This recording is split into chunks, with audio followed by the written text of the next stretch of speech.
Queridos irmãos, vamos abrir as nossas Bíblias no livro de 1 Samuel. Primeiro livro de Samuel.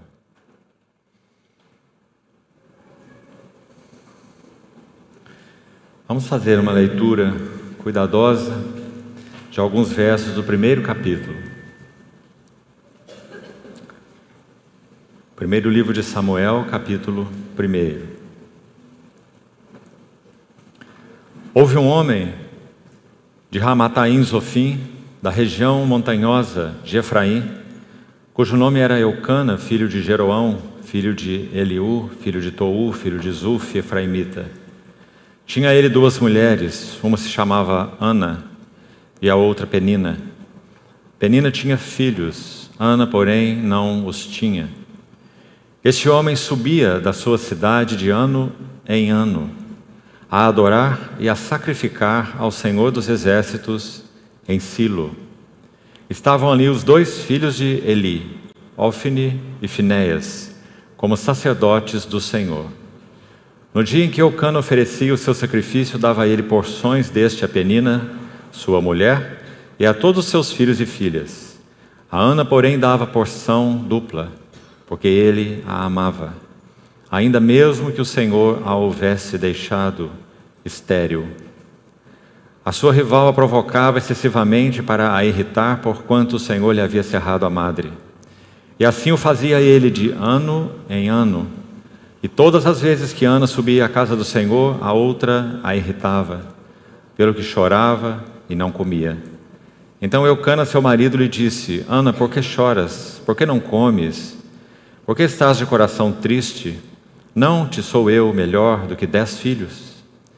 Após terem comido e bebido em Silo, estando Eli, o sacerdote, assentado numa cadeira junto a um pilar do templo do Senhor, levantou-se Ana e com amargura de alma orou ao Senhor e chorou abundantemente.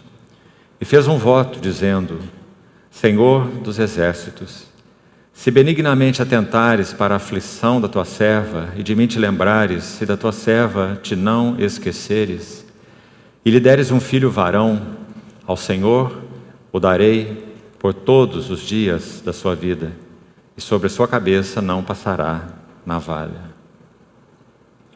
Verso 19. Levantaram-se de madrugada e adoraram perante o Senhor, e voltaram e chegaram à sua casa a Ramá. Eucana coabitou com Ana, sua mulher, e lembrando-se dela o Senhor, ela concebeu e, passado o devido tempo, teve um filho, a quem chamou Samuel, pois dizia: do Senhor o pedi. Verso 22. Ana, porém, não subiu e disse a seu marido: quando for o menino desmamado, levá-lo-ei para ser apresentado perante o Senhor e para lá ficar para sempre. Verso 26. E disse ela: ah, meu Senhor, tão certo como vives, eu sou aquela mulher que estive contigo orando ao Senhor. Por este menino orava eu, e o Senhor me concedeu a petição que eu lhe fizera. Pelo que também o trago como devolvido ao Senhor por todos os dias que viver, pois do Senhor o pedi. E ali adoraram juntos ao Senhor.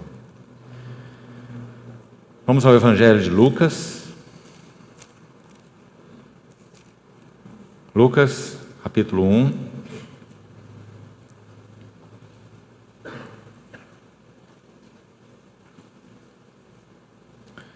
Vamos ler desde o verso 5.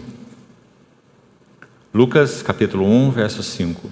Nos dias de Herodes, rei da Judéia, houve um sacerdote chamado Zacarias, do turno de Abias. Sua mulher era das filhas de Arão e se chamava Isabel. Ambos eram justos diante de Deus, vivendo irrepreensivelmente em todos os preceitos e mandamentos do Senhor. E não tinham filho, porque Isabel era estéril, sendo eles avançados em dias.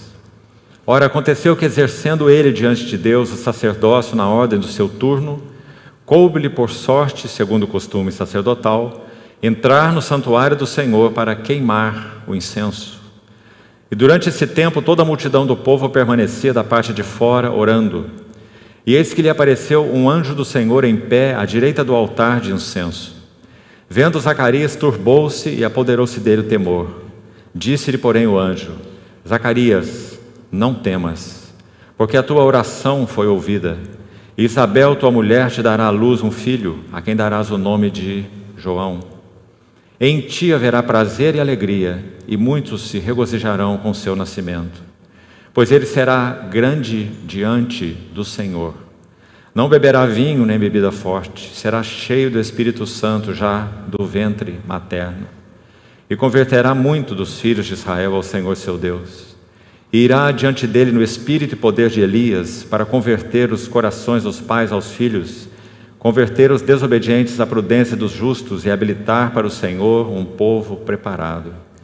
Então perguntou Zacarias ao anjo: Como saberei isso? Pois eu sou velho, e minha mulher avançada em dias.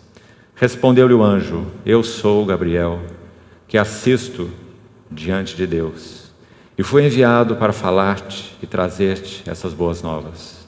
Todavia ficarás mudo, não poderás falar até o dia em que essas coisas venham a realizar-se, porquanto não acreditastes nas minhas palavras, as quais a seu tempo se cumprirão.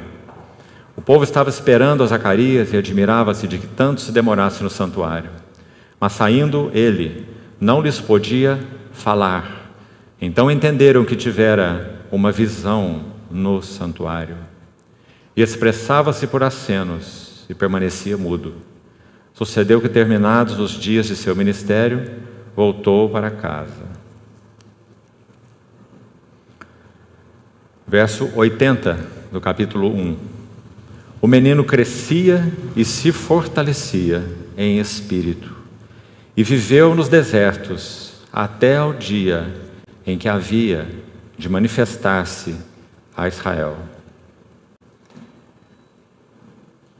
Capítulo 3 do Evangelho de Lucas, verso 1. No 15º ano do reinado de Tibério César, sendo Pôncio Pilatos governador da Judéia, Herodes o tetrarca da Galiléia, seu irmão Filipe, tetrarca da região de Itureia e Traconites, e Lisânias, tetrarca de Abilene, sendo sumos sacerdotes Anás e Caifás, veio a palavra de Deus a João, filho de Zacarias, no deserto. Vamos orar.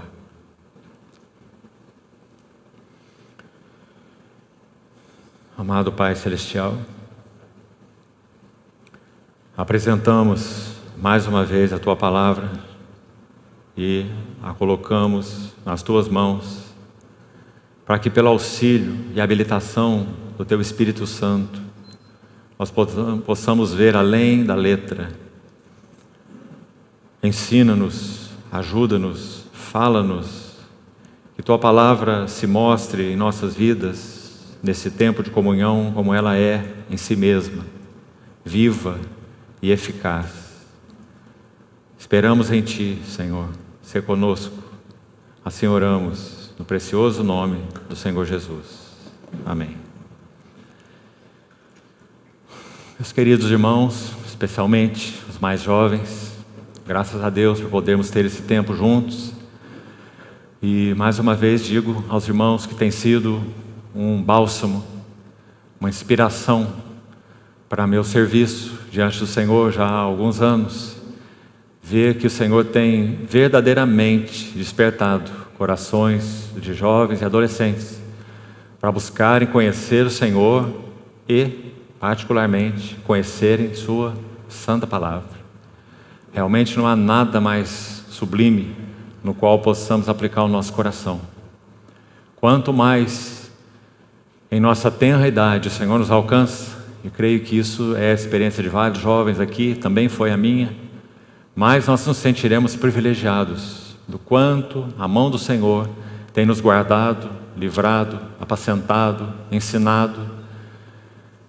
Há um salmo em que o salmista pede isso ao Senhor, na verdade ele confessa isso que o Senhor está fazendo com ele. Ele diz assim: instruir-te-ei e te ensinarei o caminho que deves seguir. e sob as minhas vistas, te darei conselho.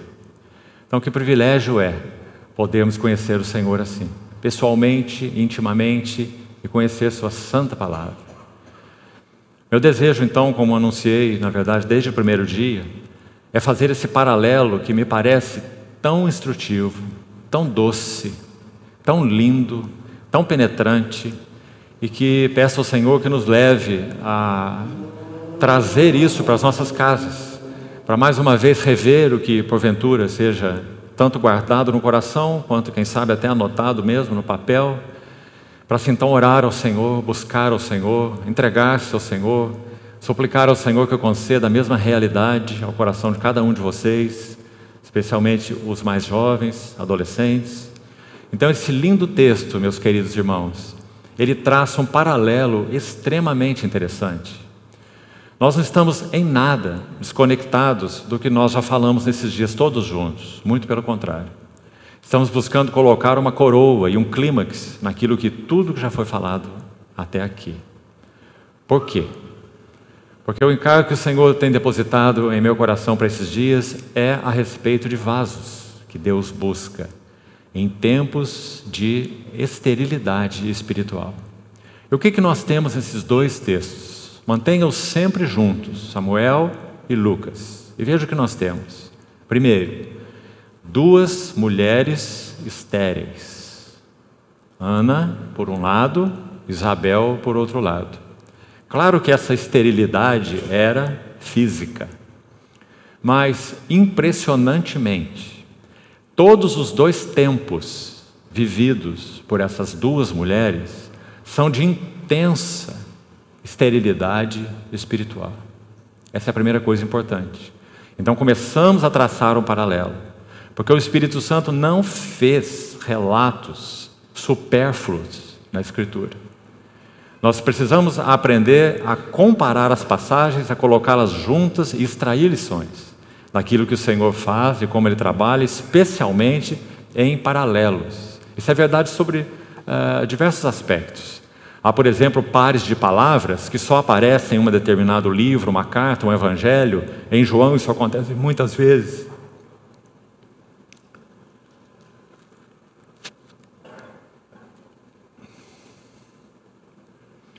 No Evangelho de João, isso acontece várias vezes, uma palavra aparecer apenas duas vezes, duas únicas menções. Por exemplo, quando João faz uso da palavra seio, ou peito, ele a menciona só duas vezes no seu Evangelho. E você vai encontrar várias outras, mas depende de você fazer sua pesquisa. E quando ele menciona a primeira vez, ele diz assim, João 1,18, ninguém jamais viu a Deus, mas o Deus unigênito que está no seio do Pai é quem o revelou. Você vai encontrar a palavra de novo mencionada a segunda e última vez em João 13:23. E ali você vai ver uma cena muito preciosa. João, o autor do Evangelho, ele estava conchegado no peito de Jesus. E quando você coloca juntas essas duas palavras, porque são apenas duas, então você tem um quadro. Você tem João, você tem Jesus no seio do Pai. Uma comunhão eterna, preciosa, perfeita, como nós já falamos. Deus autossatisfeito, o Pai no Filho, o Filho no Pai, pelo Espírito Santo. Então o Filho no seio do Pai é a primeira parte do quadro. E esse é um quadro eterno. Agora, quando vamos para a segunda menção, o que nós temos? Nós temos alguém que é, como nós, um pecador. Mas que também, como nós, foi chamado e separado pelo Senhor. João, o apóstolo. Então nós vemos João conchegado no peito do Senhor Jesus. Agora, quando colocamos os dois textos juntos, o que nós vemos? O Filho conchegado no seio do Pai, numa comunhão de doçura, de plenitude, de satisfação e de alegria eterna. Mas graças a Deus, há um lugar para João no seio do Filho. E João é o nosso representante. Nós também, em Jesus, estamos aconchegados no seio eterno do Pai Celestial. E muitas vezes João vai usar a palavra 2 vezes. Então faça a sua pesquisa e você vai ver que maravilha. Nós temos aqui nesses textos um paralelo também. As 2 mulheres estéreis, primeiro paralelo. O segundo, 2 meninos nazireus. Samuel foi consagrado voluntariamente ao Senhor. Ele foi recebido do Senhor em um nascimento sobrenatural, um milagre. E ele foi consagrado voluntariamente pela sua mãe, entregue desde menino ao templo para servir ao Senhor, um nazireu. E assim com João Batista.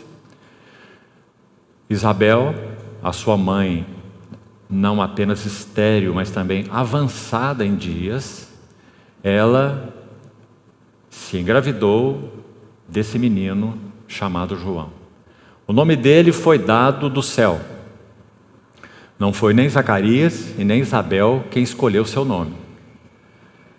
João significa gracioso, ou o favor de Deus. Esse nome foi dado por Gabriel, o anjo. Este menino será chamado João, gracioso, ou favor de Deus. Esse mesmo anjo, o mesmo Gabriel, também deu o nome para Jesus. Jesus também teve seu nome escolhido do céu. Não foram seus pais que deram o nome a ele. Gabriel disse a Maria: esse menino, esse ente santo que há de nascer, que será chamado Filho de Deus, Gabriel disse a ela que então você lhe porá o nome de Jesus. E Mateus vai dizer por quê? Porque ele salvará o seu povo dos seus pecados. Jesus significa o socorro de Jeová. Jesus. Então nós temos 2 nazireus, 2 meninos nazireus, fruto de 2 mulheres estéreis. Agora há um outro paralelo, muito interessante.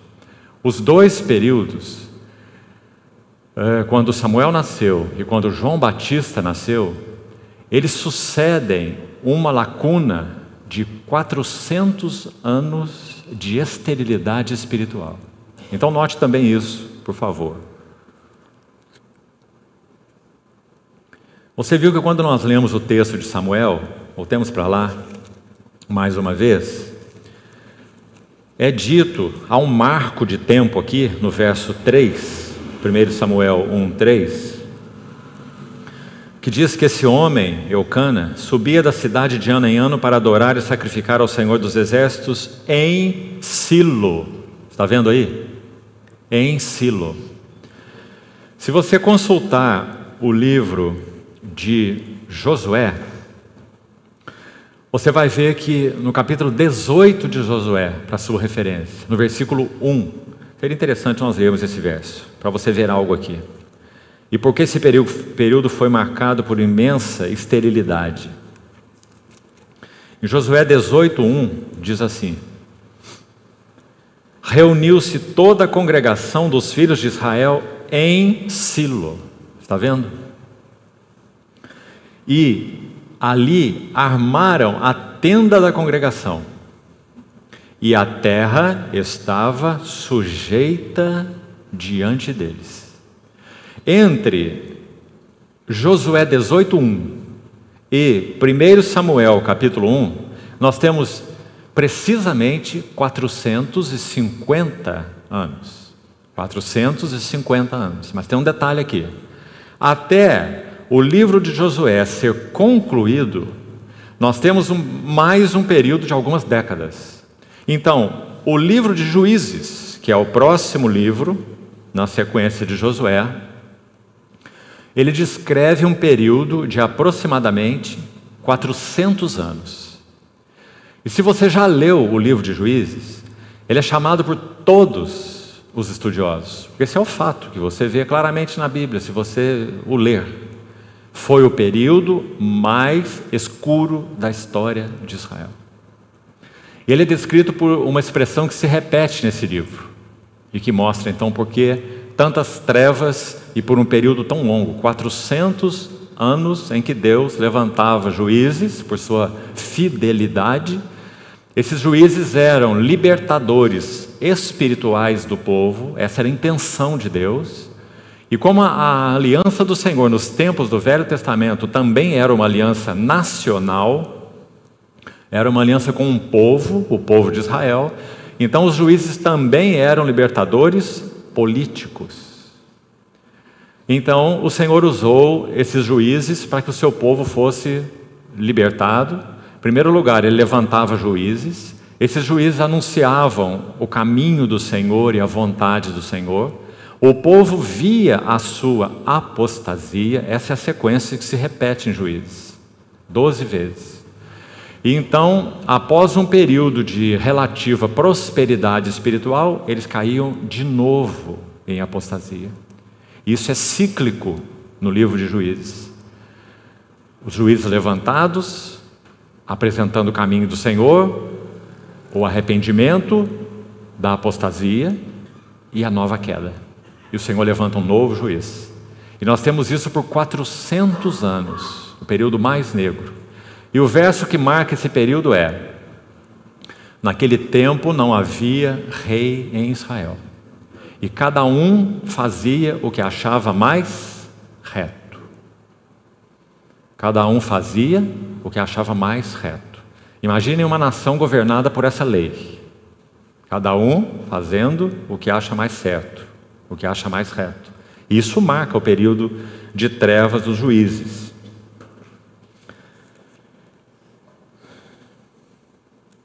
O livro de Juízes finaliza, vamos lá, no capítulo 21. Veja o último verso desse livro. Juízes 21, 25. Como o livro encerra? Mais uma reiteração dessa verdade que já afirmamos. Naqueles dias não havia rei em Israel. Cada um fazia o que achava mais reto. E o livro de Ruth, que é um romance maravilhoso, figura de Cristo e da igreja, ele foi escrito exatamente nos dias dos juízes. Veja o primeiro verso de Ruth. Nos dias em que julgavam os juízes, houve fome na terra. Esse era um sinal de que o Senhor estava desagradado com o seu povo. Então esse é o período que nós temos de 400 anos de esterilidade espiritual. Agora, antes do nascimento, também miraculoso, uma intervenção de Deus no nascimento de João, nós temos 400 anos do chamado período intertestamentário. Ou seja, entre o profeta Malaquias, o último do Velho Testamento, e o profeta João, nós temos 400 anos. Vamos lembrar que João foi um profeta do Senhor. Então esse é um intervalo entre dois profetas, o profeta Malaquias e o profeta João Batista. E esse também é um período de 400 anos. E aqui está mais um item no paralelo. Então nós temos duas mulheres estéreis, marcando um período de intensa esterilidade espiritual. Temos dois filhos nazireus consagrados ao Senhor e temos dois períodos de 400 anos. Agora vamos para o primeiro período, então, no primeiro livro de Samuel, examinar alguns detalhes. E aqui, meus queridos irmãos, nós vamos destacar o método de Deus, as características do vaso que Deus busca e o método de Deus, para que então ele alcance os vasos que ele busca. A primeira expressão que é tão bonita, relevante nesse texto, é a expressão que também se repete duas vezes, no capítulo 1 de 1 Samuel, a expressão de ano em ano. Então vamos falar um pouco da história em cima dessa expressão. Ela está, para você se localizar, no verso 3, este homem, se referindo a Eucana, subia da sua cidade todos os anos, de ano em ano. Verso 7, e assim o fazia ele, de ano em ano. Você está vendo? Como o Espírito Santo nunca faz, repetindo isso, nada supérfluo, e nem registra nada supérfluo, a intenção da repetição desse fato é que, Ano após ano, Eucana subia, levava Ana, a sua mulher estéril, consigo, e o que ela via? Qual era a cena que Ana contemplava? Aí eu queria te encorajar a ler os 3 primeiros capítulos de Samuel. Quem sabe você leva isso como tarefa para você. E a cena que a Ana via era a seguinte: Eli era um sacerdote cansado. Eli havia perdido o frescor da sua vida de consagração, da sua vida sacerdotal. A tal ponto que o texto bíblico diz que os filhos dele, Ofni e Finéias, que são descritos aí no primeiro capítulo, eles se tornaram reprováveis ou execráveis, e Eli não os repreendia. Porque, de certa forma, irmão, algo ainda mais triste que vemos aqui, é que aquilo que eles faziam, que era profundamente desagradável a Deus, roubando dos sacrifícios que seriam oferecidos exclusivamente ao Senhor, eles roubavam para se alimentar deles. E também eles se prostituíam com as mulheres na porta da tenda da congregação. Esse é o quadro. E é dito então que o próprio Eli, ele se beneficiava dessa ação profana dos seus filhos. Eli também comia desses sacrifícios roubados. Esse era o quadro. E Ana, essa mulher estéril, de ano em ano subia, uma vez por ano pelo menos, não é? 3 vezes por ano, cada judeu deveria subir para celebrar diante do Senhor. Páscoa, Pentecostes, Tabernáculos.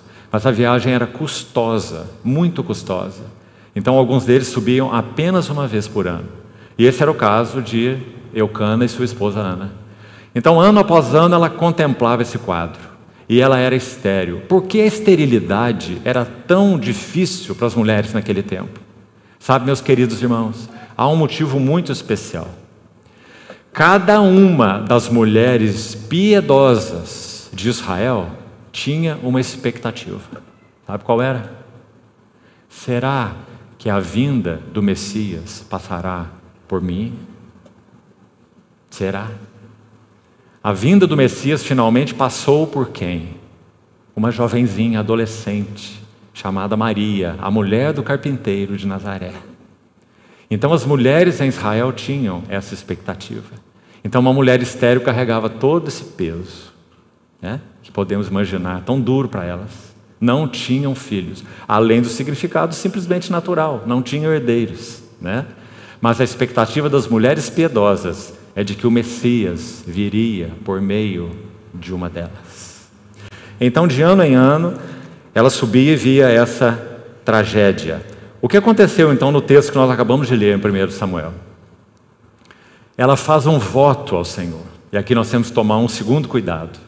Ana não está fazendo uma barganha com o Senhor. Sabe por quê? Nós poderíamos pensar inicialmente, ela fez uma troca, não é? Senhor, eu estou nesse estado tão desprezível. Se o Senhor me der um filho, então eu o devolvo ao Senhor, mas na verdade ele é o meu filho. Você vai ver que quando ela entrega o Samuel para servir naquele tempo, ela o faz integralmente. Ela não tem mais contato com Samuel em termos de maternidade, em termos de mãe e filho. Você vai ver depois o que ela faz em relação ao Samuel. Mas ela entrega o Samuel completamente para o serviço do Senhor.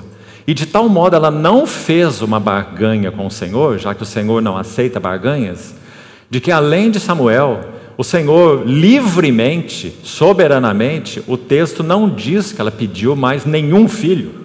O que parece que ela estava muito satisfeita em ter servido o Senhor integralmente com aquele menininho chamado Samuel. Mas o que o Senhor faz? Ele concede a ela livremente mais 5 filhos. Ele assim o quis. Então, esse é o quadro. Vamos ver de novo o que Ana diz no versículo 11. Vamos acompanhar mais uma vez. Então, o primeiro passo, para que você tenha esse caminhar lindo aí, Ana está subindo de ano em ano e vendo a tragédia do sacerdócio.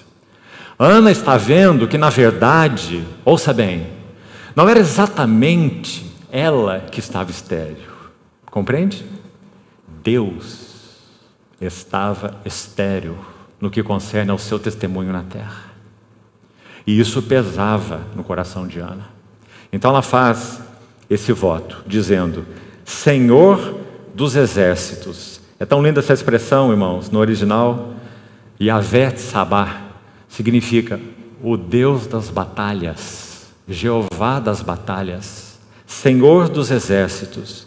Se benignamente atentares para a aflição da tua serva, e de mim te lembrares, e de tua serva não te esqueceres, e lhe deres um filho varão, ao Senhor o darei. Ou seja, nesse período de intensa esterilidade espiritual, preste atenção, o que o Senhor está fazendo?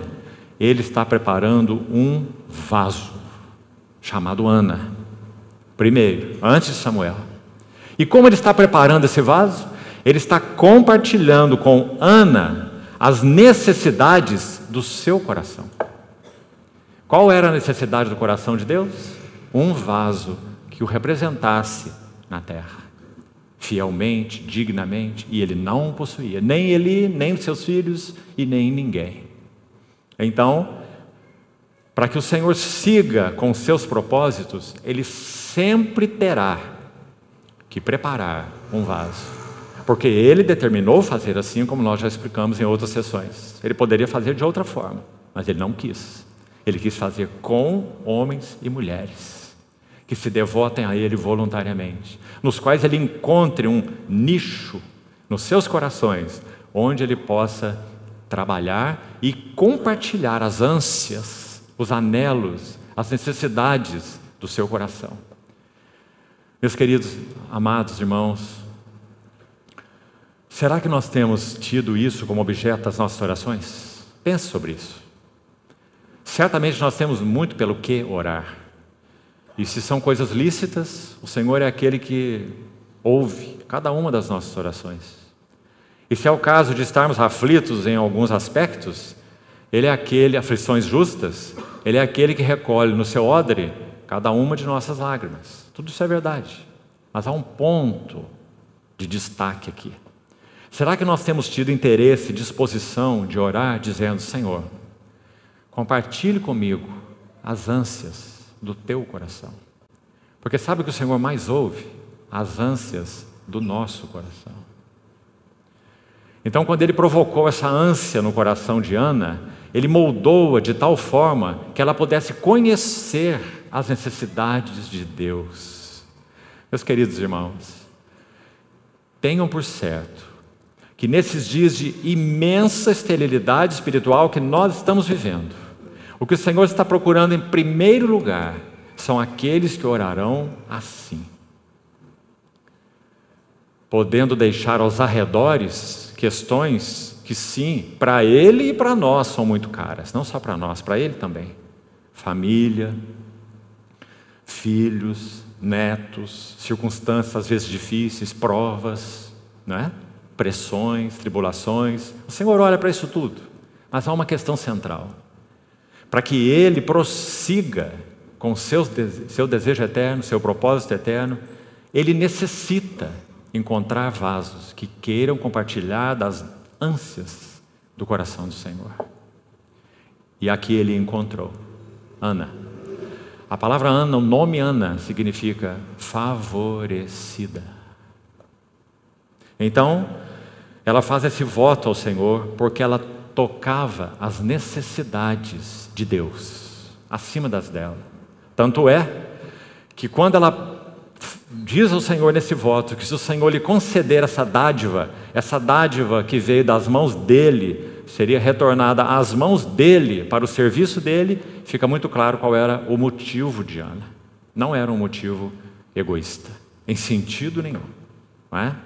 Então vamos para mais um passo. O menino nasce. E quando o menino nasce, ela dá um nome a ele. Vamos lá para o verso 20. Ela concebeu e, passado o devido tempo, teve um filho a quem chamou Samuel, pois dizia: do Senhor o pedi. Sabe, irmãos, um dos sentidos do nome Samuel está aí. Pedido do Senhor o pedi. Mas há um sentido mais preciso e, consequentemente, mais lindo. Esse nome na língua original, Shmuel, composto dessas duas palavras, significa: o seu nome é El. Ou, em outras palavras, Samuel significa o nome do Senhor. Samuel, o nome do Senhor. Esse nome foi dado pela sua mãe. Qual era então o encargo de Ana? Qual era o fardo de Ana? Onde estava o fardo de Ana? No nome do Senhor. Porque o nome do Senhor estava sendo vilipendiado. Porque o nome do Senhor estava sendo profanado. Então, quando Ana ora por um filho, ela não está dizendo: eu quero o meu filho. Mas peça ao Senhor uma dádiva para que preencha essa lacuna que está em teu coração. Essa foi a carga de Ana. Queridas irmãs, particularmente as menininhas que ainda não se casaram, as jovenzinhas, tenha isso no seu coração. Para que geramos filhos? Uma pergunta mais penetrante: para quem geramos filhos? Samuel, o nome do Senhor. Então, esse é mais um passo. Meus irmãos, no versículo 27 e 28, um passo mais desse capítulo, com relação a esse menino, vamos ver o verso 22 primeiro. Ela não sobe nessa ocasião, depois que o menino nasceu, não é? Eucana subiu, olha o verso 21, seu marido, como de costume, não é? De ano em ano. Então Eucana foi, Ana não foi. Por quê? Ela não subiu e disse a seu marido: quando for o menino desmamado, levá-lo-ei para ser apresentado perante o Senhor e para lá ficar para sempre. Essa palavra menino também, na língua original, é uma palavra simples. Ela foi traduzida assim porque é uma palavra comum, doméstica, usada. O menino, naar, é a palavra no hebraico. Mas ela é usada em mais de um sentido. Naar também significa servo ou criado. Então não apenas por este menino orava eu, mas por esse servo orava eu. Quando for o menino desmamado, levá-lo-ei para ser apresentado perante o Senhor. Verso 27, de novo: por este menino, mesma palavra, orava eu, e o Senhor me concedeu a petição que eu lhe fizera. Sabe o que Tiago 4 diz? Tiago 4, versos 3 e 4. Vivei a fazer guerras e contendas, cobiçais e nada tendes, pedis e não recebeis, porque pedis mal. E o que é pedir mal? É para esbanjardes nos vossos próprios prazeres. Não foi assim com Ana. Ela não pediu um seu filho, com tudo que isso significa de beleza, né? A maternidade. Ela não pediu o seu filho para o seu próprio prazer.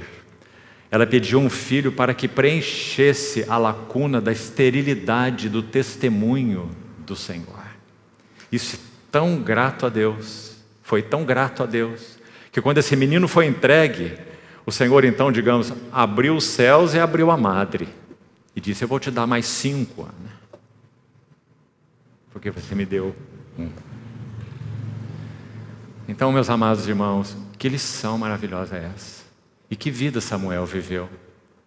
Sim, irmão, você vai ver mais tarde que Samuel teve dificuldade na sua lida com seus filhos. Davi também teve. Você vai ver mais tarde que João Batista teve uma certa dúvida quando estava na prisão quanto à pessoa do Senhor.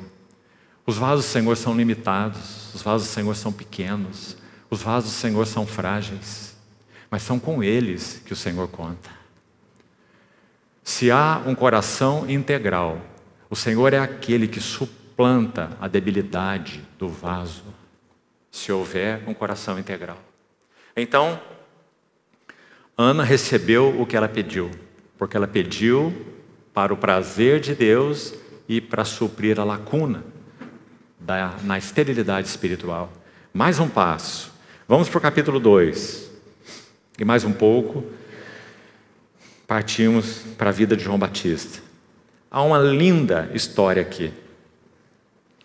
Verso 18 do capítulo 2, diz assim: Samuel ministrava perante o Senhor.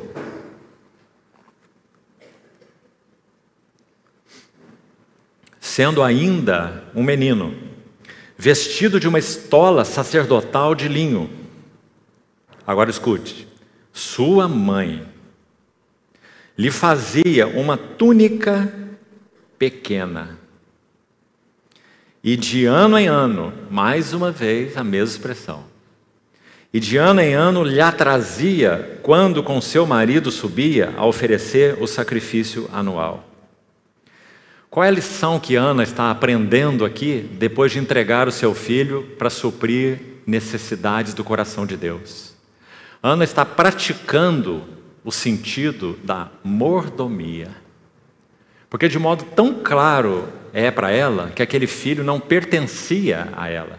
Dádiva do Senhor para suprir necessidades do Senhor. E agora? Ela o entregou ali e deixou tudo para trás? Em certo sentido, não. Ela fazia aquela túnicazinha e tente imaginar um quadro. Porque é sempre bom ler a Bíblia com esse quadro. Se você fosse a mãe do Samuel, e seu menino, não é um jovem ainda e nem um adolescente, é um menino. E o menino está vestido de uma estola sacerdotal, já aprendendo a servir o Senhor. E a sua mãe passa todo um ano fazendo tricô ou crochê, né? Porque ela está fazendo uma túnica pequena, diz o texto. Cada ano tecendo aquela túnica.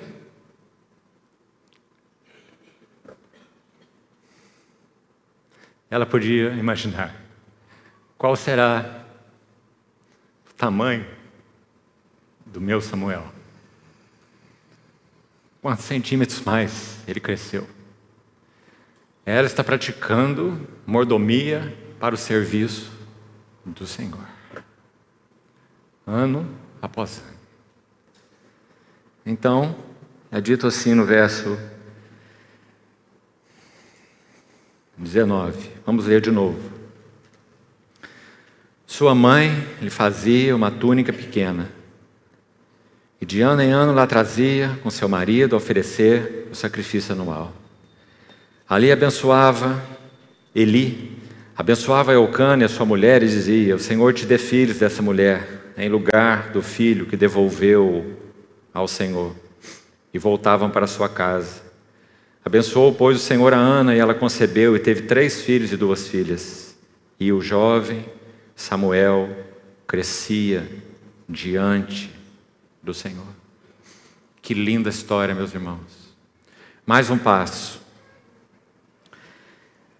Os filhos de Eli são registrados logo em seguida. Olhe para a sua Bíblia, a partir do verso 22. Eli já era muito velho. Sabe, é uma expressão simples. Eli estava até mesmo com catarata, se você ler o versículo aí. Os que já tiveram catarata sabem como isso é difícil, né? Então os olhos de Eli já estavam embaçados, diz o texto. Ele já era um homem velho, mas irmão, sabe qual é o maior problema na velhice? Não é ser velho. É deixar de ser um representante dos interesses do Senhor. Não é ser velho. Há um contraste no livro dos profetas, no livro de Juízes, entre um homem de Deus e um profeta velho. Um homem de Deus nunca fica velho, mas um profeta pode ficar velho.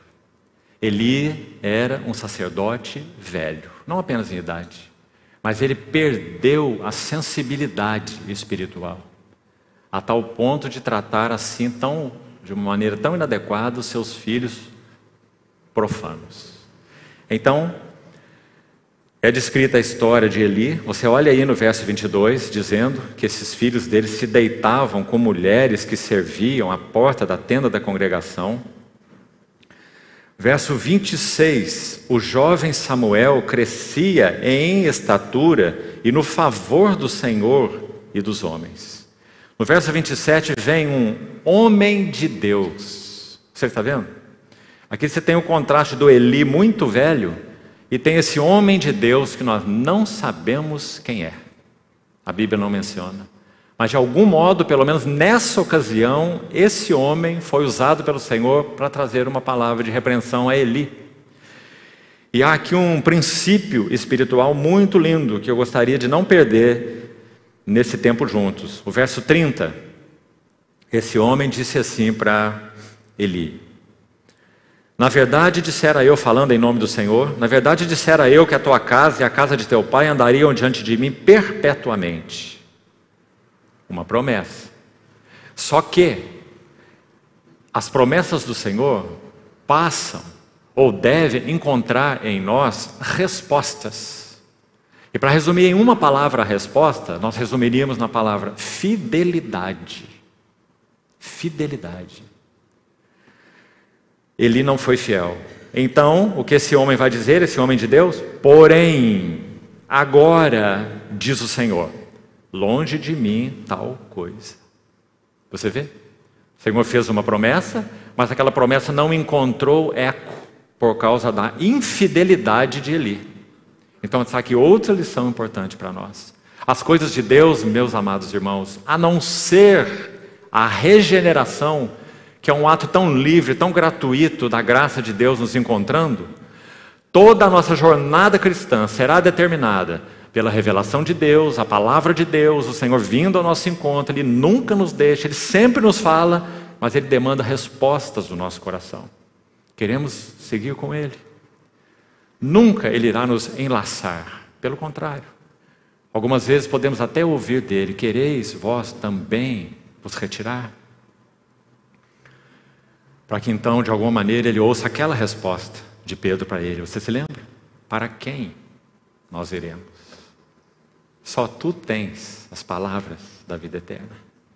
E nós temos crido e conhecido que tu és o Santo de Deus. Então, Eli não respondeu dessa maneira. E qual é o princípio aqui? Olha o final do verso 30. Longe de mim tal coisa, porque aos que me honram, eu honrarei. Esse é um princípio espiritual, irmãos, inexaurível. Graças a Deus, sempre será assim. Se nossas vidas têm integralidade de coração para honrar o Senhor em tudo e a qualquer custo, então sempre nós seremos honrados pelo Senhor. Paulo em Filipenses 1, ele diz assim, que ele em nada seria envergonhado, mas como sempre também agora, será Cristo engrandecido no meu corpo, quer pela vida, quer pela morte. Porque para mim viver é Cristo e morrer é lucro. Em nada eu serei envergonhado, porque aos que me honram, diz o Senhor, eu os honrarei. E, finalmente, mais um ou dois pontos para seguirmos para João Batista. Verso 34, olha o significado da vida de Samuel. Ser-te-á por sinal o que sobrevirá a teus 2 filhos, a Ófine e Finéias, ambos morrerão no mesmo dia. Imagino ele recebendo essa notícia aí, né? Desses 2 filhos sacerdotes. Agora, olha o verso 35. Então, eu suscitarei para mim um sacerdote fiel, que procederá, preste atenção nessa frase agora, segundo o que tenho no coração e na mente. Eu gostaria muito, se você tem o hábito de grifar sua Bíblia, que você grifasse isso aí. Sabe por quê? Esse é o significado de um ministério profético. Lembre-se que Samuel, ele não foi apenas colocado como um sacerdote, não é? Não é? Samuel foi um profeta do Senhor. E mais do que isso, ele foi um homem de transição entre o período dos juízes e o período dos reis. Foi ele quem ungiu Saul e posteriormente foi ele quem ungiu Davi. Um homem de transição na linha do tempo de Deus. Veja a importância de Samuel. Um profeta. E o que é um profeta do Senhor? É aquele que procede, porque ele compreende, claro, o que o Senhor tem. Olha essas palavras. No coração e na mente. Lembra que nós falamos pela manhã que Profecia, o ministério profético, é uma expressão da mente presente do Senhor para cada uma das suas assembleias? Então você está vendo essa frase agora aqui, não é? Procederá segundo o que tenho no coração e na mente. Edificar-lhe-ei uma casa estável e andará ele diante do meu ungido para sempre. Avançando um pouquinho mais, capítulo 3. O último que vamos considerar alguma coisa. Primeiros versos. Olha que lindo. O suprimento da necessidade do Senhor. O jovem Samuel servia ao Senhor perante Eli. Naqueles dias, a palavra do Senhor era muito rara. Será que é diferente dos nossos dias? Meus irmãos, vozes tem muitas, mas a palavra do Senhor é rara, infelizmente. E mais, as visões não eram frequentes. Palavra de Deus, visão dos caminhos de Deus, visão espiritual. Temos falado tanto sobre isso nesses dias. Verso 2: certo dia, estando o sacerdote Eli deitado no lugar acostumado. Irmãos, a Bíblia é tão interessante. Por que será que o Espírito Santo tem que dizer isso? Que Eli estava deitado no lugar acostumado? Porque não pode só dizer que ele estava deitado? Interessante, não é? Parece que nos dá a ideia daquele sacerdote velho que fazia as coisas metodicamente. Ele devia ter o seu cantinho lá na cama, que o colchão devia ter uma cunha assim, não é? Ele só deitava naquele lugarzinho, lá era o seu cantinho, é coisa do velhinho, né? Toma café na mesma xícara, come o mesmo pão, não é? Na mesma hora do dia, come a banana às 10 horas da manhã, todo dia, e também vai deitar no lugar acostumado, não é? Esse é o sacerdote velho. Não só porque é velho em idade, mas porque é velho diante do Senhor. Então você vê o contraste aí? Samuel servia diante do Senhor, verso 1. E Eli estava deitado no lugar acostumado. Agora olha a descrição. E os olhos de Eli já começavam a escurecer-se, a ponto de não poder ver. E não é só porque ele tinha uma debilidade ocular. É porque ele perdeu visão espiritual. E esse é o ponto. E, tendo-se deitado também Samuel, Eli deita onde? No lugar acostumado. Samuel se deita onde? No templo do Senhor. O que o salmista diz no Salmo 27? Uma coisa eu peço ao Senhor e eu a buscarei, que eu possa morar na casa do Senhor todos os dias da minha vida. Salmo 27. Para contemplar a beleza do Senhor e meditar no seu templo. Graças a Deus. Essa é uma realidade espiritual que nós somos chamados para viver constantemente. Mesmo que nós estejamos com a nossa bengalinha de velhinho, mas nós estaremos com o nosso vigor espiritual, olhos abertos, mente sóbria, compreendendo e trabalhando junto com os anseios do coração do Senhor até o último dia de nossa vida na terra. Em Filipenses 1, Paulo escreveu assim, no mesmo texto que já citei: em nada serei envergonhado, como sempre, também agora, será Cristo engrandecido. Filipenses 1, sabe o que ele diz naquele capítulo? Depois dele dizer, para mim viver é Cristo e morrer é lucro, ele diz assim, então eu estou constrangido, não sabendo exatamente o que é melhor. Mas aí ele chega a uma conclusão, ele fala assim, mas eu sei que eu ficarei ainda, embora eu preferisse partir e estar com ele. Me é incomparavelmente melhor, mas por vossa causa, eu sei que ficarei, e ainda permanecerei um pouco mais convosco. E agora ele diz assim, para o vosso progresso e gozo da fé. Não é lindo, irmãos? Nossa vida será inútil no que concerne aos propósitos do Senhor, se nós não vivermos até o fim para o progresso e o gozo dos santos, naquilo que o Senhor está fazendo em nossas vidas. Por isso é tão precioso esse vinho que vai amadurecendo lá na adega de Deus, os mais velhos, mas que têm sido fiéis e têm andado com o Senhor. Então eles podem representar o que Paulo escreveu em Filipenses: progresso para os santos, gozo para os santos. Então assim é a vida dos servos que seguiram fielmente com o Senhor. Então aí está Samuel, vamos completar aqui. deitado no templo do Senhor, capítulo 3, verso 3, em que estava a arca. Olhe bem onde Samuel está e olhe bem onde Eli está, e veja a diferença. A arca tipifica a presença do Senhor. E mais um detalhe: antes que a lâmpada de Deus se apagasse. É outra frase maravilhosa. Cada frase é maravilhosa. Por quê? Por causa da fidelidade do Senhor à sua aliança com o seu povo. Antes que a lâmpada apagasse, o Senhor então levanta um vaso, para que ele não fique sem testemunho na terra. Fidelidade do Senhor, compromisso consigo mesmo, com seu nome, com sua glória. Então, verso 4: o Senhor chamou o menino, quando? Antes que a lâmpada de Deus se apagasse. E lâmpada, claro, fala de testemunho. Samuel, Samuel. Ele respondeu: eis-me aqui. Então ele vai a Eli. Verso 5, correu a Eli e disse: eis-me aqui, pois tu me chamaste. Mas ele dizia: não te chamei, vai deitar-te. Aconteceu de novo. E Eli então disse, Eli percebeu o que ele já devia ter percebido desde a primeira vez, ele só percebe mais tarde, né? Que então poderia ser o Senhor. Então ele disse: Samuel, se você ouvir de novo esse chamado, então não venha até mim, mas diga: fala, que o teu servo ouve.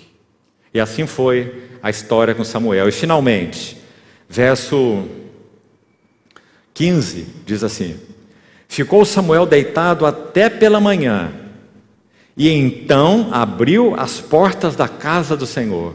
Tão bonito esse verso, é tudo literal, irmão. Eu não estou espiritualizando nada, certo? É tudo literal. Mas olha o sentido espiritual dessas palavras. Porque não foi Eli que abriu as portas da casa, ele era o mais velho, era o sacerdote mais velho, não é? Mas Samuel abriu as portas da casa do Senhor, porque na verdade ele fez isso muito mais do que literalmente. Realmente Samuel abriu as portas da casa do Senhor, coisa que Eli não conseguia fazer mais. Então, verso 20 e 21, para terminarmos. Todo Israel, desde Dan até Berseba, essa é a maneira da Bíblia de dizer de norte, Dan, até sul, Berseba, descrevendo toda a casa de Israel, toda a nação de Israel, o país, né?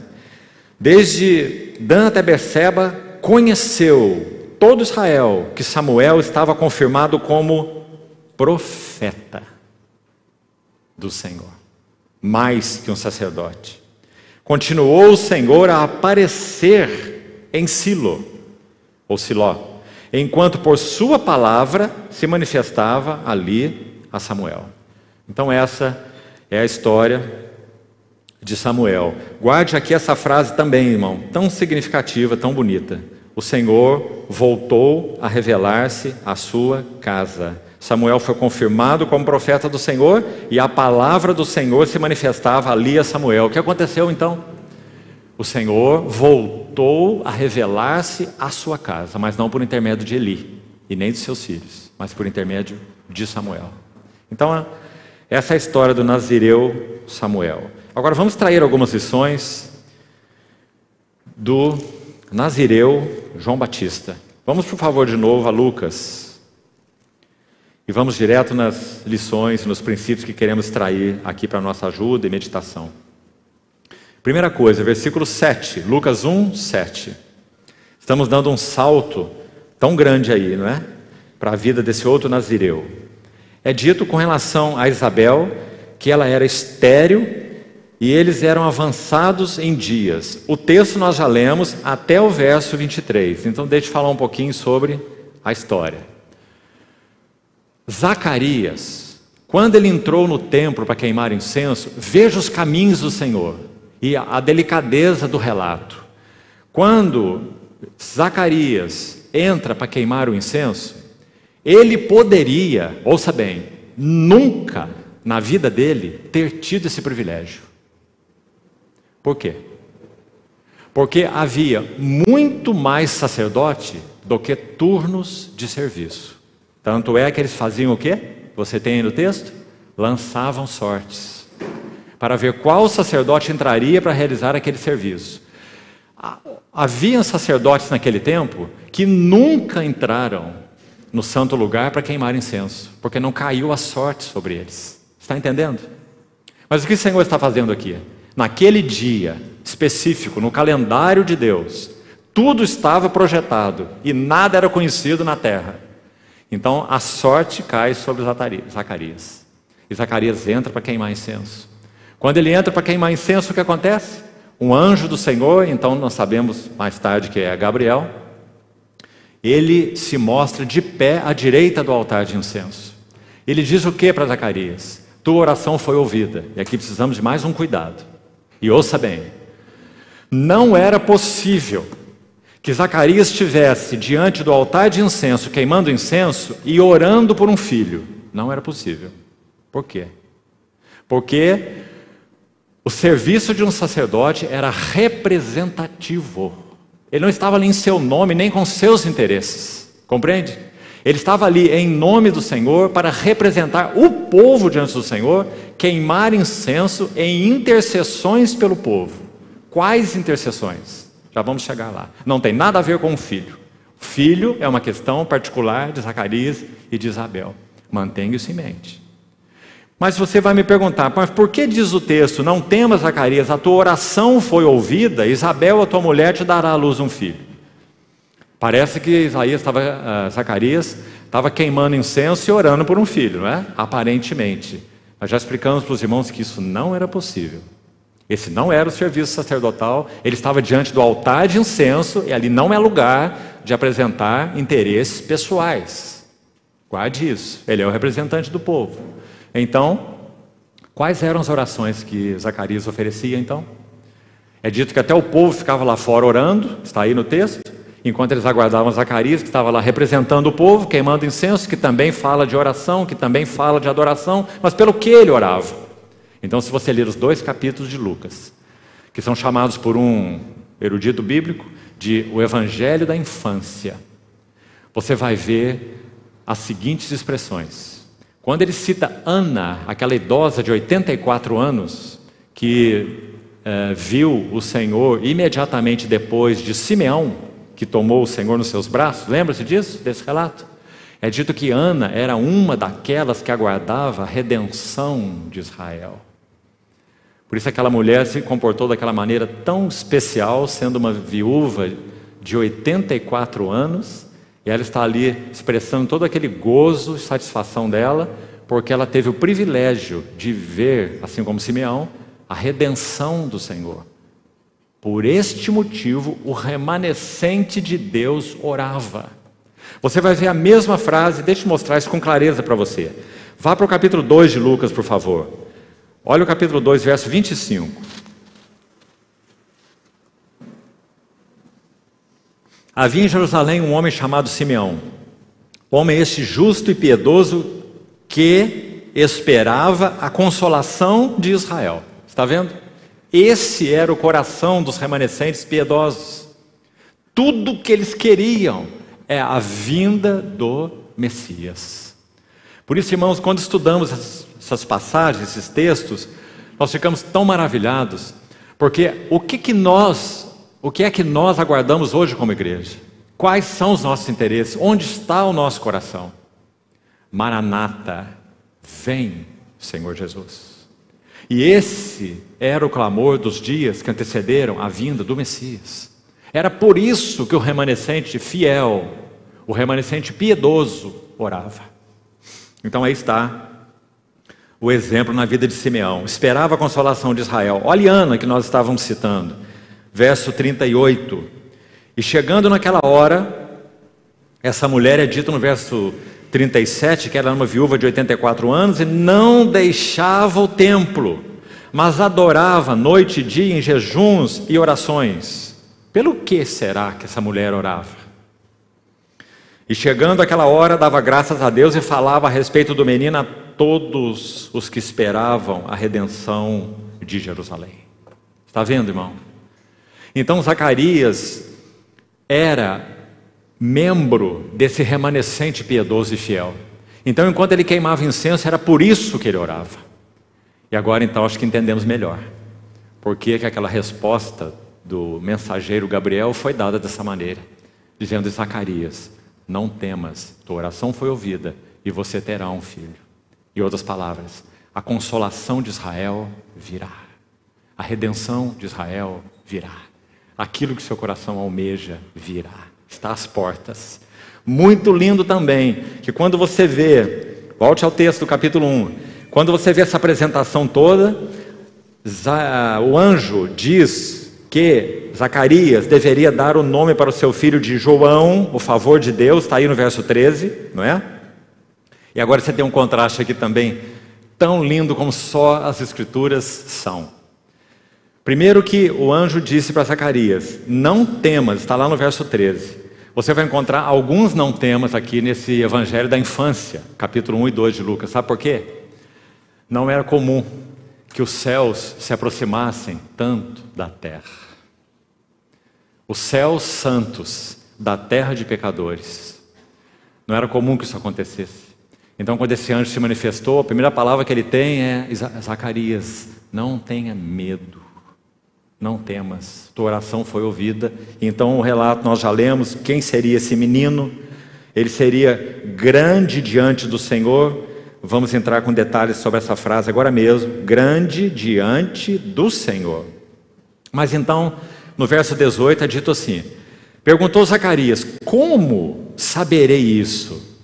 E agora temos dois eu sou aqui. Zacarias diz: eu sou um velho. E então, o anjo poderia ter respondido de tantas maneiras, não é? Mas Zacarias, de novo, não temas, Deus é suficiente.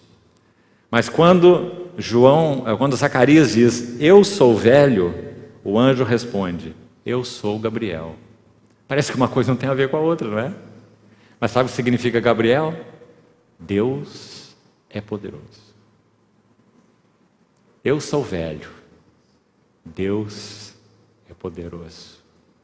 Ele cumprirá aquilo que está no seu coração. Eu sou o Gabriel, que assisto diante de Deus, e fui enviado, porque um anjo é um mensageiro, para falar-te e trazer-te essas boas novas. E nós sabemos que Zacarias fica mudo, né? Nós vemos aí. Lendo certa vez um comentário de um irmão, aliás, só ele diz isso, mas é muito interessante, Campbell Morgan, comentando o Evangelho de Lucas, ele diz assim: tendemos a achar que a mudez de Zacarias foi uma disciplina de Deus, pelo fato dele ter descrito o que o Senhor falou. Pode ser que isso tenha acontecido em função disso, mas esse irmão diz assim: a mudez de Zacarias foi a maior bênção que ele recebeu em função dessa sua incredulidade. Porque agora ele teria todo esse tempo quieto para poder meditar e ponderar diante do Senhor o que estaria acontecendo no ventre da sua mulher, com o João gracioso, o favor de Deus. E você sabe que exatamente a língua dele desimpede quando o João nasce, né? E não apenas desimpede, ele anuncia um dos cânticos mais lindos de toda a Bíblia. Eu queria ler só as últimas palavras desse cântico para você, porque elas tocam João Batista. Então olhe por favor, capítulo 1, verso 76. O cântico de Zacarias. Primeiro ele fala sobre a redenção de Israel, claro. Essa era a esperança, é por isso que ele orava, era por isso que ele queimava incenso. Então dos versos 68, olha aí, do capítulo 1, até o verso 75, o foco é a consolação de Israel, a redenção de Israel. Por isso ele orava, como já falamos. Agora o verso 76 até 79 é sobre o fruto dessa oração. O menino, a dádiva de Deus para preencher essa lacuna de esterilidade espiritual. Então é dito: tu, menino, serás chamado profeta do Altíssimo, porque precederás o Senhor preparando-lhe os caminhos, para dar ao seu povo conhecimento da salvação no redimi-lo dos seus pecados. E agora aqui, escute: graças à entranhável misericórdia do nosso Deus. Sabe o que essa palavra significa? Entranhável misericórdia. Não apenas misericórdia, mas uma misericórdia entranhável.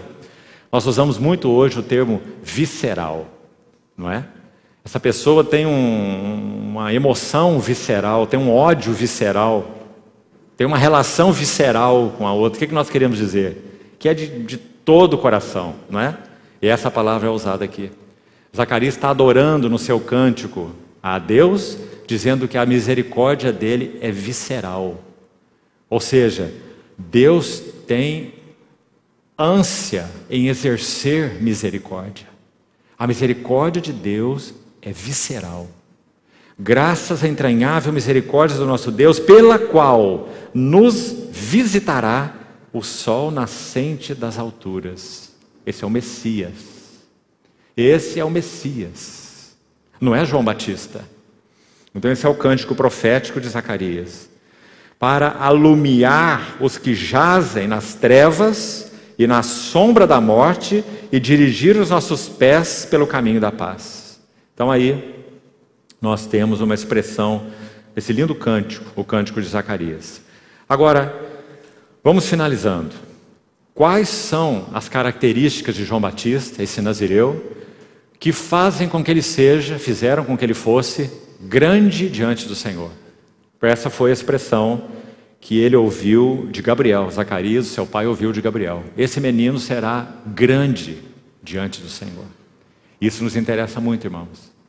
Porque ser grande diante dos homens, nós já sabemos o que é necessário, né? E são coisas que não nos interessam. Mas o que significa ser grande diante do Senhor? Então, primeiro, João Batista seria um nazireu. E você conhece as marcas do nazireu, não é? Algumas estão descritas aí.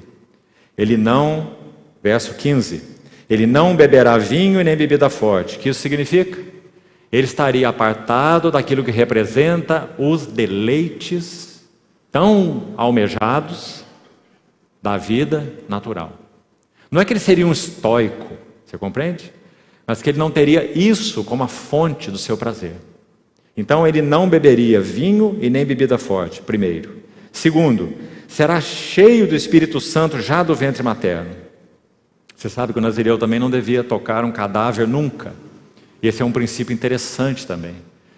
Ele deveria ser capaz de transmitir vida e se guardar de absorver morte, espiritualmente falando, claro, né? O nazireu, literalmente, o significado espiritual é esse. Então, o que é um nazireu? Abra, por favor, em Amós, para que nós vejamos bem. E aqui há um lindo versículo para ser guardado no coração dos irmãos mais jovens.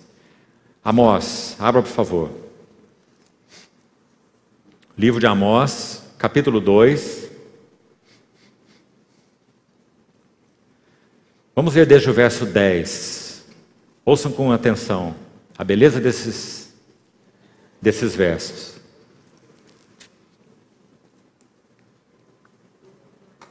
Amós 2, 10. Também eu vos fiz subir da terra do Egito, e 40 anos vos conduzi no deserto, para que possuísseis a terra do amorreu. Dentre os vossos filhos suscitei profetas, e dentre os vossos jovens nazireus. Não é isso assim, filhos de Israel, diz o Senhor. Mas vós, aos nazireus, destes a beber vinho. Ó, que coisa séria, irmãos. Alimentando os jovens com entretenimentos do mundo. Como se os jovens tivessem necessidade dessas coisas. Aqueles que pertencem ao Senhor, claro.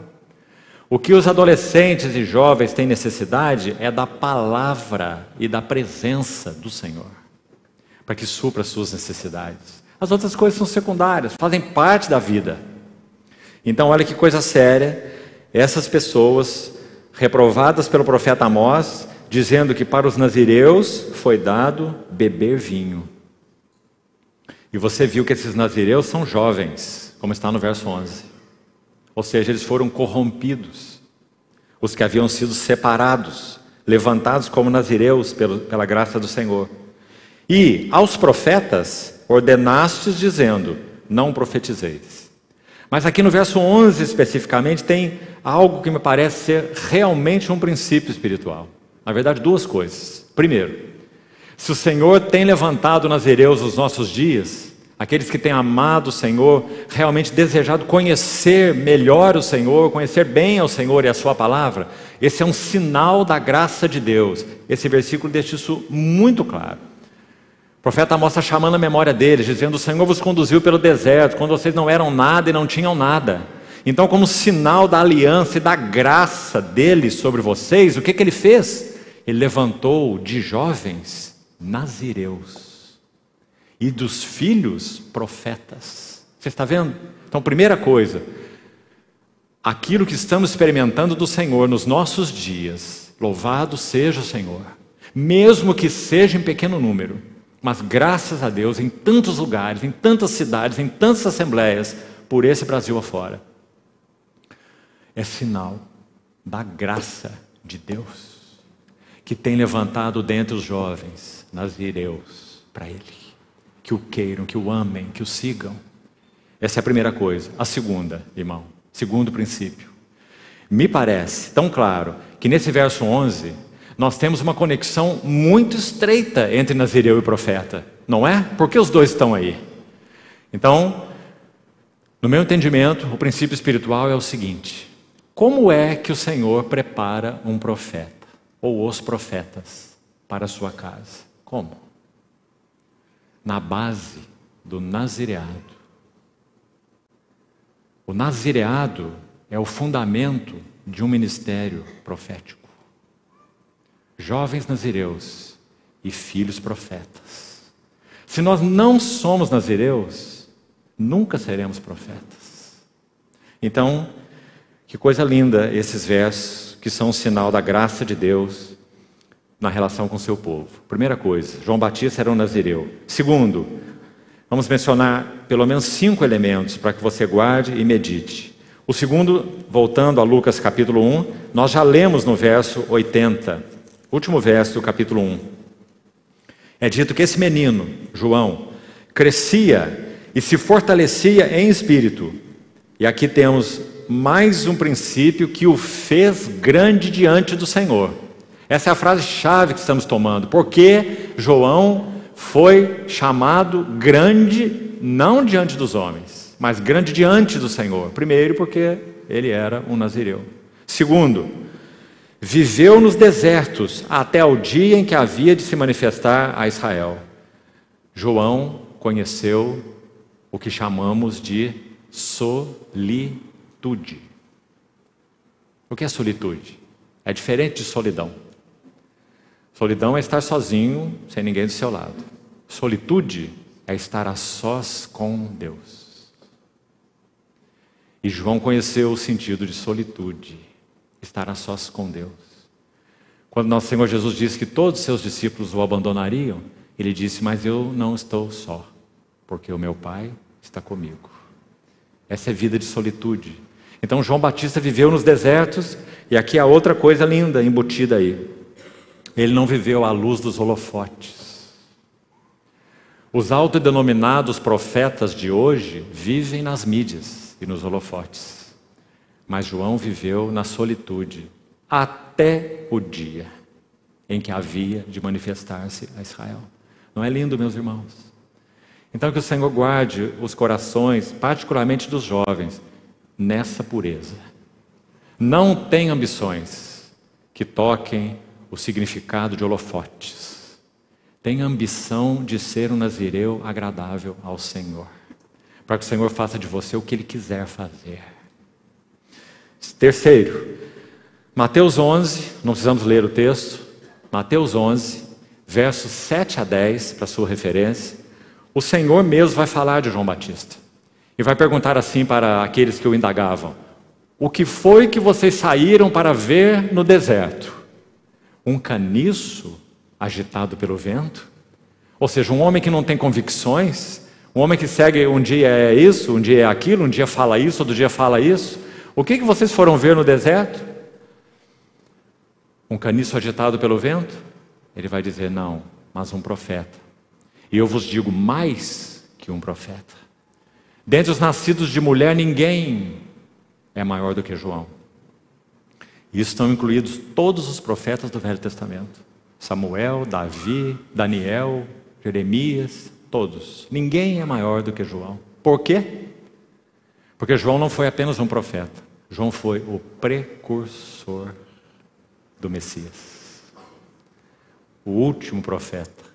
Ou o primeiro profeta do Velho Testamento. Né? O primeiro profeta ainda no Velho Testamento, já que o Senhor não tinha ainda instituído a nova aliança. Não é? Então João é um profeta do Velho Testamento, mas que anuncia o Redentor. Ele é o precursor do Redentor. Então, essa é a história de João.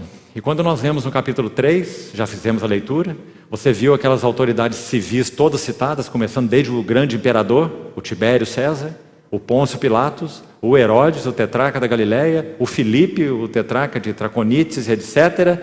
E depois ele vai para as lideranças religiosas e diz que eram sumos sacerdotes Anás e Caifás. Então ele entra no mundo político, ele entra no mundo religioso. Meus irmãos, nem no mundo político e nem no mundo religioso, que ainda é mais triste, as pessoas desses sumos sacerdotes, poderia haver qualquer expressão de Deus e dos seus caminhos. Então o que o Senhor faz? Veio a palavra de Deus, não a Tibério César, e nem a Anás ou Caifás, mas a João no deserto. Que linda frase. Mais um elemento, o quarto e o penúltimo. João foi um homem cheio do Espírito Santo desde o ventre materno. Vamos pensar um pouquinho sobre isso. Vamos contar a história para podermos avançar mais rapidamente. Escute a história. Quando foi que o precursor teve o primeiro encontro com o Redentor? Ambos estavam no ventre das suas mães. Agora, irmão, com muita liberdade eu quero te fazer uma sugestão. Pode discordar comigo à vontade, não tem nenhum problema. Mas quando o texto diz que João seria cheio do Espírito Santo, desde o ventre materno, certo? Então você vê que Maria, quando recebe a notícia do Gabriel, o anjo, que Isabel, a sua parente, estava grávida, o que Maria faz? Ela se dispõe apressadamente e vai para a região montanhosa, se encontrar com Isabel. Os eruditos que fazem os cálculos dizem que havia pelo menos 120, essa cidade talvez seja Hebrom, essa região montanhosa onde Isabel morava com Zacarias.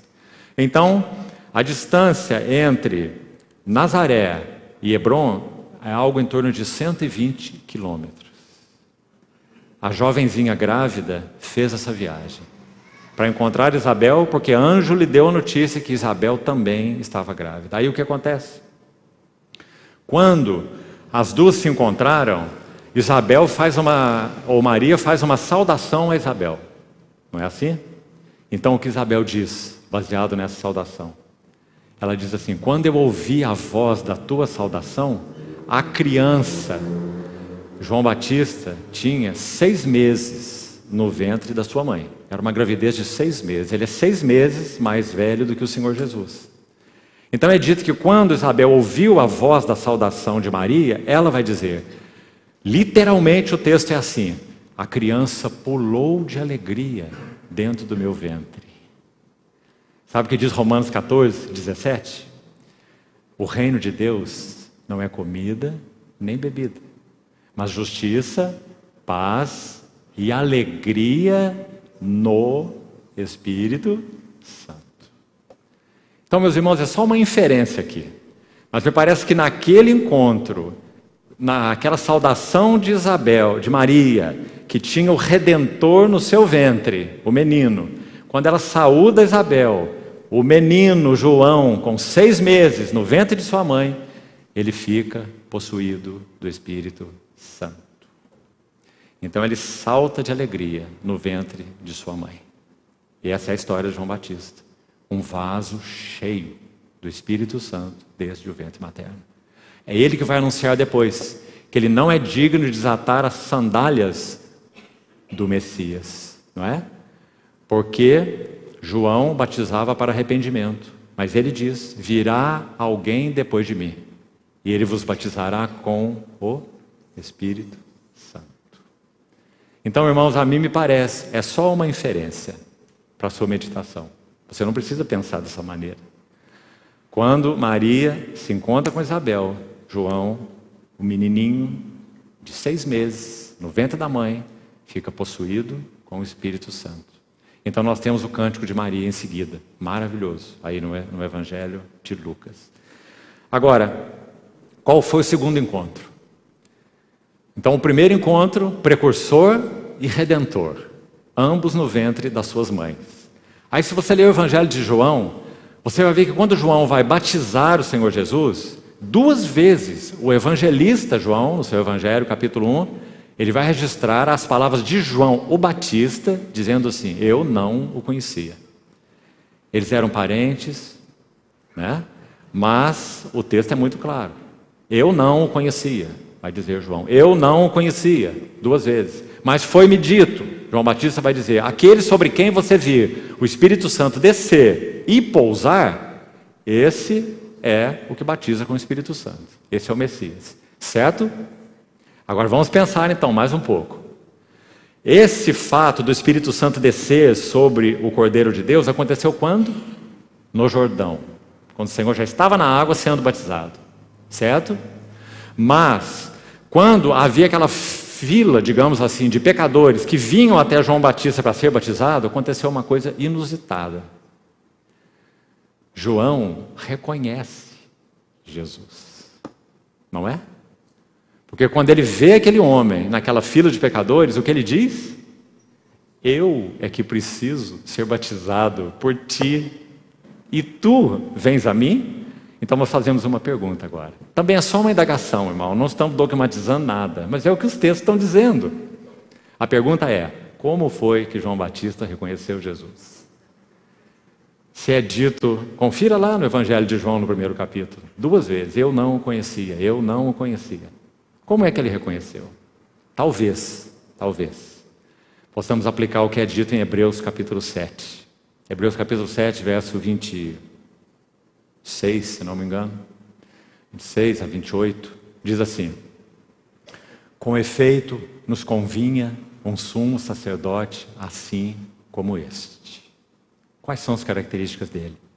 Santo, inculpável, sem mácula, separado dos pecadores e feito mais alto do que o céu. Ah, meus irmãos, João Batista viu tanto tipo de faces que vinham a ele no Jordão para ser batizado, não viu? Leia Mateus para você ver. Vinham publicanos, que eram pessoas que extorquiam, arrependidos, é claro, vinham para ser batizados, mas eram os publicanos, com todo esse histórico. Afinal de contas eram pecadores. Vinham soldados e perguntando para João: o que nós faremos para que o arrependimento seja verdadeiro? Então João dizia assim: não maltratem a ninguém e sejam satisfeitos com o seu soldo ou com o seu salário.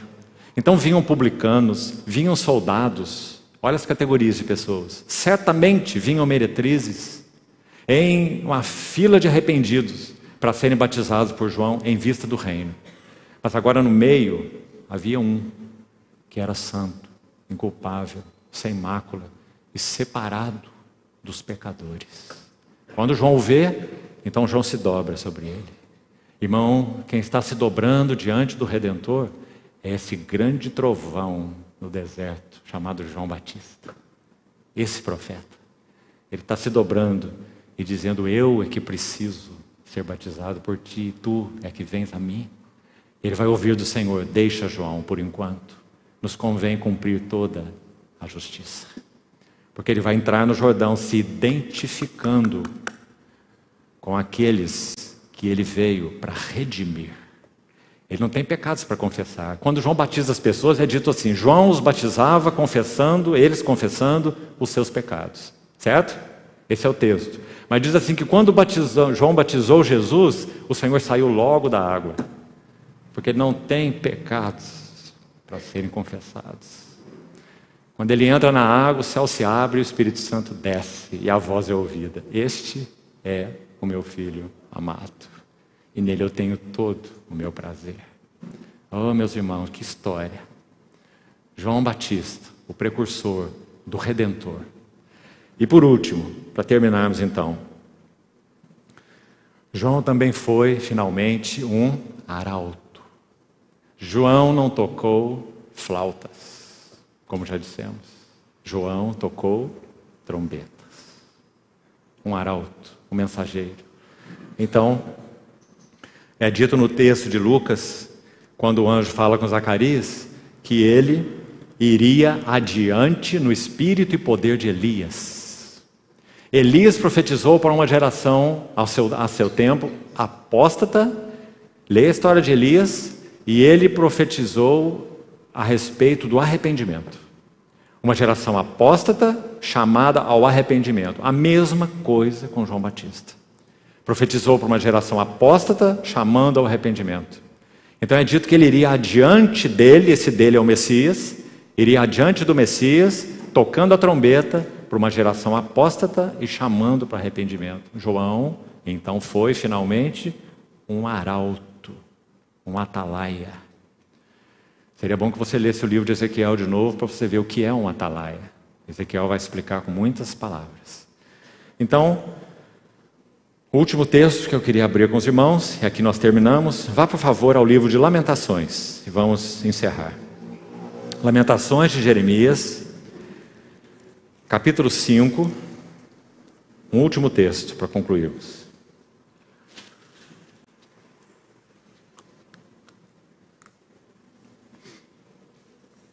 Lamentações, capítulo 5.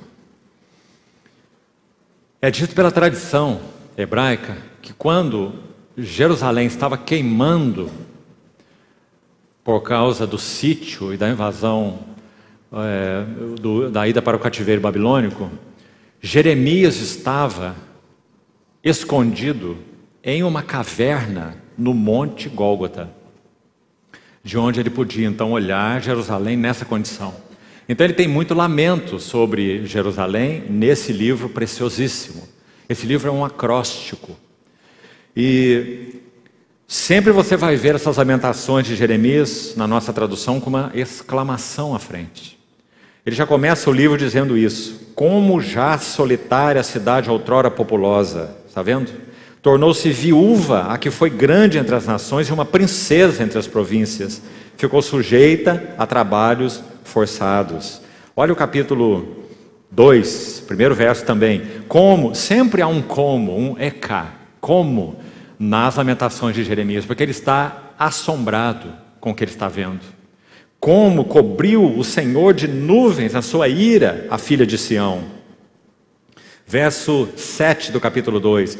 Rejeitou o Senhor o seu altar, detestou o seu santuário e entregou na mão do inimigo os muros dos seus castelos, altar, santuário e muro, a ordem da queda e a mesma ordem da restauração.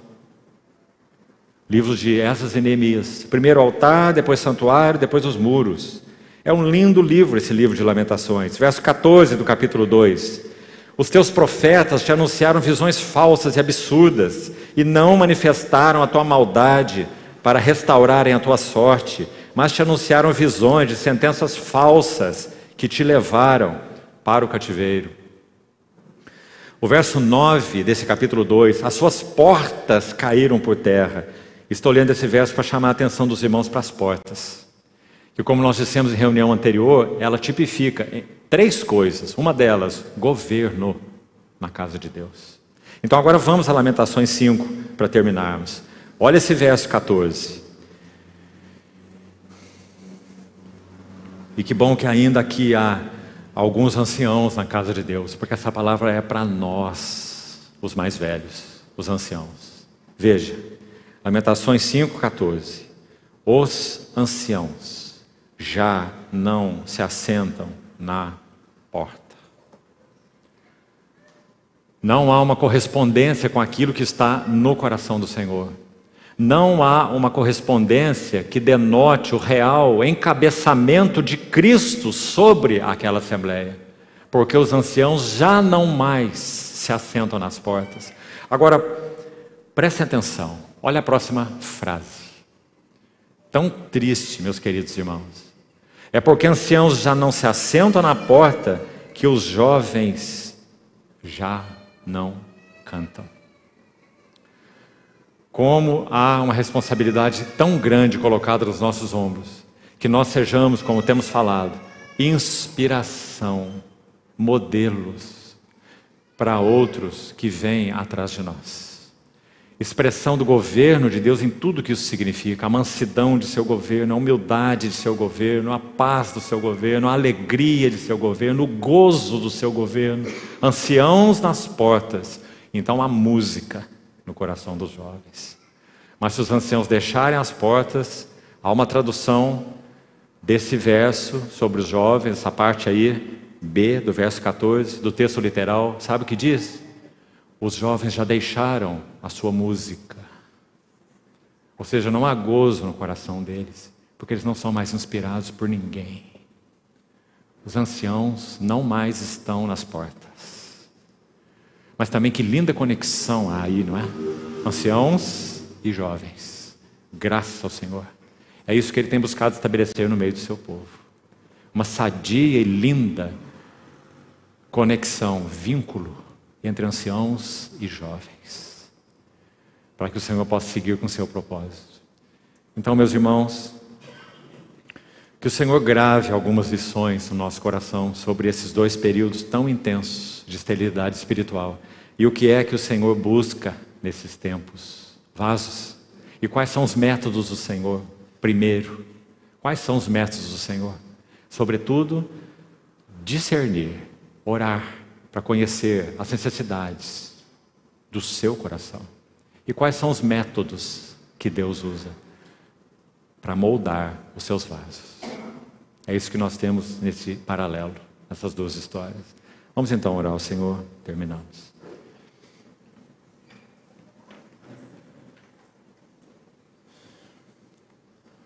Amado Pai Celestial, nos curvamos diante de Ti com gratidão e também com adoração, porque o Senhor nunca abandonou os Teus propósitos. O Senhor nunca retirou de nós as Tuas promessas. Por isso nós te suplicamos, Senhor, que o Senhor encontre caminho para moldar na Tua igreja, nesses dias, vasos Teus, vasos de testemunho, tanto coletivos quanto pessoais. Que o Senhor forge vasos no teu cadinho, na tua fornalha, e que então os caminhos do Senhor e os propósitos do Senhor sejam levados até o fim, em meio a uma geração pervertida e corrupta. Guarda, Senhor, a vida desses jovens que aqui estão. Muito obrigado, porque é o Senhor mesmo quem tem falado à porta do coração deles. Obrigado, porque é o Senhor mesmo quem os tem atraído. E pedimos ao Senhor que conceda a eles consistência, de devoção, de amor, de entendimento do Senhor e da Tua palavra. Muito obrigado, porque o Senhor tem sido fiel em levantar dentre os jovens nazireus e dentre os filhos profetas. Bendito seja o Teu santo nome. Assim oramos. Amém.